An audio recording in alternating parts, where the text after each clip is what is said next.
গত ক্লাসে punctuation marks part 1 আলোচনা হয়েছিল। আজকে পাঞ্চুয়েশন মার্কস হলো পার্ট 2। Punctuation marks part 2। এই পার্ট 2 তে আমরা গতদিন 7টা নিয়ম আলোচনা করছিলাম, আজকে বাকি 7টা আমরা আলোচনা করছি। খেয়াল করো একটু মনোযোগ সহকারে। অ্যাপোস্ট্রফি, অ্যাপোস্ট্রফিটা কি? একটা কমা মতো। এটা বাক্যের মাঝে ওয়ার্ডের সাথে বসে, বাক্যের মাঝে ওয়ার্ড এর শব্দের সাথে বসে। এটা আর কমা প্রায় সেম জিনিস, কিন্তু কমাটা বসে হলো নিচে আর এটা বসে হলো উপরে। আমরা উদাহরণ দেখলে সেটা বুঝতে পারবো। তাহলে বসে কোথায়? বাক্যের মাঝে, বাক্যের মাঝখানে বসতে পারে। কোন জায়গায় বসবে? এটা কোন একটা শব্দের সাথে বসবে। সেটা কিভাবে? এটা কোন ধরনের অর্থ প্রকাশ করতে ব্যবহৃত হয়? এটা হলো অধিকার বা মালিকানা বোঝাতে ব্যবহৃত হয়। অধিকার বা মালিকানা বোঝাতে ব্যবহৃত হয়। যেমন আমরা বলতে পারি কি, এই কলমটা মনে করো কোন একজন ব্যক্তি, সিয়ামের কলম, হয়তো ওয়ালিদের কলম। তা আমরা বলতে পারি কি, ওয়ালিদের কলম মানে কি? এই কলমটা হলো মালিককে, ওয়ালিদ, তাই তো? অথবা আমরা বলতে পারি কি, নাইদের বাবা। নাইদকে বাবার মালিক না, ওখানে বাবার প্রতি তার একটা সাথে অধিকার আছে। তাহলে আমাদের অধিকার বা মালিকানা এরকম অর্থ প্রকাশ করতে আমাদের কিন্তু এই অ্যাপোস্ট্রফি ব্যবহার করতে হয়। আর একটা হচ্ছে বর্ণ বিলোপ করতে, মানে বর্ণ মানে সব শব্দের ভিতর লিখে আমরা কয়েকটা বর্ণ থাকে না, লেটার, বিলোপ মানে বাদ দিতে। আমরা একটু খেয়াল করি, উদাহরণ দেখো, দিস ইজ, এই হয় সিয়ামস পেন, সিয়ামের কলম। দিস ইজ সিয়ামস পেন, অর্থাৎ এই কলমের সাথে এর একটা অধিকার বা মালিকানা প্রকাশত্ব বোঝাচ্ছে না। এই কারণে আমরা এটা ব্যবহার করি। বাংলায় হলো র এর অর্থ প্রকাশ করার জন্য আমরা আমাদের এই অ্যাপোস্ট্রফি ব্যবহার করতে হয়। সিয়াম পেন মানে কি? সিয়াম কলম হয়ে যায় না, কিন্তু সিয়ামের কলম, এই যে সিয়াম প্লাস এর জন্য আমাদের এটা ব্যবহৃত হচ্ছে। আবার ঠিক একইভাবে I do not believe you, do not কথাটা না, এখানে ডোন্ট, ডু আর নট না। তো দেখো, do are not, N O T, not ছিল, সে ও বাদ হয়ে গেছে না, এখান থেকে বাদ, এই যে কমাটা হলো না, এটাকে বলা হয় আমাদের কি? অ্যাপোস্ট্রফি, মানে সংক্ষিপ্ত। কথা বুঝছো? তাহলে অ্যাপোস্ট্রফি কোথায় কখন ব্যবহৃত হয়? তাহলে আমরা যে যখন বাক্যে আমরা বিভিন্ন নট ব্যবহার করি, নটের সাথে দেখবো যখন ও থাকবে না, তখন আমরা কি করব? এই এন কমাটির উপরে এই যে কমা, এটাকে বলা হয় অ্যাপোস্ট্রফি। আমাদের পাঞ্চুয়েশন মার্কসে এরকম লেখা থাকবে, এরকম পাঞ্চুয়েশন মাঝখানে লেখা থাকলে হলো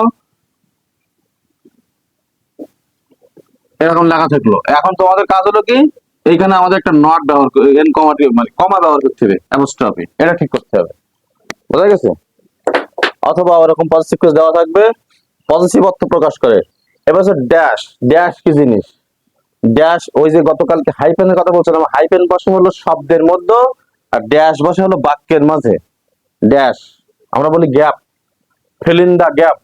আমরা দেখেছি না এরকম বিভিন্ন মানে ভার্ব কারেকশনে দেখেছি না এরকম যে গ্যাপ দেওয়া থাকে, যে স্বগতোক্তি প্রকাশ করে বিস্ময়ভাবে শেষ করতে, বক্তব্যের সারাংশ টানতে। কোন বক্তব্যের সারাংশ মানে আমরা যে ভাব সম্প্রসারণ পড়ি না, পড়ি শেষে আমাদের কি আছে? মোরাল থাকে, নৈতিকতা থাকে, অথবা স্টোরিতে থাকে মোরাল অফ দ্য স্টোরি, এরকম লেখা থাকে।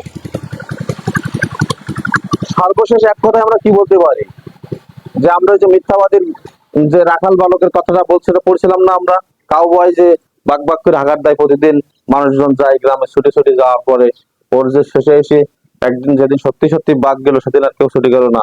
এই গল্পটা পরিচিত। এই গল্পের শেষে আমরা পড়লাম কি, যে আমাদের সকলের মনে রাখা উচিত যে আমাদের কখনোই মানে মজা করার জন্য হলেও আমাদের মানে মিথ্যা বলা উচিত না। এই কথাটা আমরা গল্প পড়ে বুঝলাম। তো এইরকম আমাদের যখন কোনো উদাহরণ বা এরকম কোনো শেষ কথা, শেষ বক্তব্য যখন আমরা প্রকাশ করব, তখন আমরা আর একটা কথা বলতে, উদাহরণ দিতে, ব্যাখ্যা প্রদান করতে আমরা এটা ব্যবহার করতে পারি। দেখো, ওয়ালম্যান, এই সকল মানুষ মানে কারা? Rich and poor must die, ধনী গরিব সকলে কি? সকলে কি মারা যাবে। তাহলে এখানে আমাদের এটা হলো উদাহরণ প্রকাশের জন্য ব্যবহৃত হতে পারে। এবার হলো কোটেশন মার্ক। এই যে কোটেশন মার্ক দুই ধরনের হতে পারে, এই একটা করে কমা হতে পারে, আবার এখানে দুটো করেও হতে পারে। বাক্যের শুরুতে কোনো কিছু উদ্ধৃত করতে ব্যবহৃত হয়, এটা শুরুতে বা শেষেও ব্যবহৃত হয়। যেমন দেখো, আই ইজ এ প্রোনাউন, মানে আই কে নির্দিষ্ট করে বলতেছে, এই কারণে আইকে ব্যাখ্যা প্রদান করছে, এখানে আয়ের দুই পাশে দুটো কমা আছে, কোটেশন মার্ক বলে। অথবা আমরা ন্যারেশনে তো দেখেছি এরকম, he said comma inverted comma শুধু আই অ্যাম ইল। তারপরে দেখো এবারে ব্র্যাকেট, ব্র্যাকেট তো আমরা দুই তিন প্রকারের হয় না, তিন প্রকারের, first bracket, second bracket, third bracket. বাক্যের মাঝে ও শেষে বসে গেলো কোনো ব্যাখ্যা বা অতিরিক্ত তথ্য প্রদান করতে, কোনো কিছু ব্যাখ্যা বা অতিরিক্ত, আমরা অঙ্কের সাইড নোট লিখে যে এত উভয় পক্ষকে এত দ্বারা গুণ করে বা ভাগ করে এরকম লিখে না, ওখানে ব্র্যাকেট ব্যবহার করি, ঠিক আছে।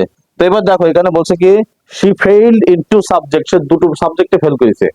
এবার সেই দুটো সাবজেক্ট কি কি উদাহরণ, বা যেমন যেমন বাংলা এন্ড ইংলিশ, এই দুটো ব্র্যাকেটের ভিতরে দিয়ে দিয়েছে, কথা বুঝছো। এরপরে বলছে ডট, ডট বোঝো তো, ফোটা ফোটা ফোটা ফোটা, বাক্যের প্রথমে বা শেষে বসে গেলো, কোন জায়গায় বসে, প্রথমে বা শেষে বসতে পারে।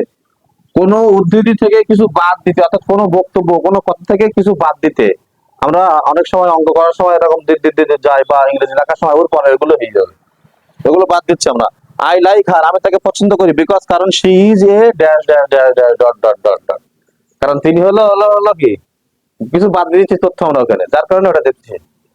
আচ্ছা, এবারে স্ল্যাশ, বা আমরা অবলিক বলি কে, স্ল্যাশ শব্দ বা ফ্রেজের পরে বসে, শব্দ অথবা ফ্রেজ, ফ্রেজ মানে কয়েকটা শব্দ একত্রিত হওয়া, তারপরে বসে পৃথক বা বিকল্প অর্থে, পৃথক মানে আলাদা করতে, অথবা বিকল্প যে কোনো একটা নিতে পারি। আই লাইক, আমি পছন্দ করি, টি আর কি কফি, চা কফি যখন একটাই আমি পছন্দ করি।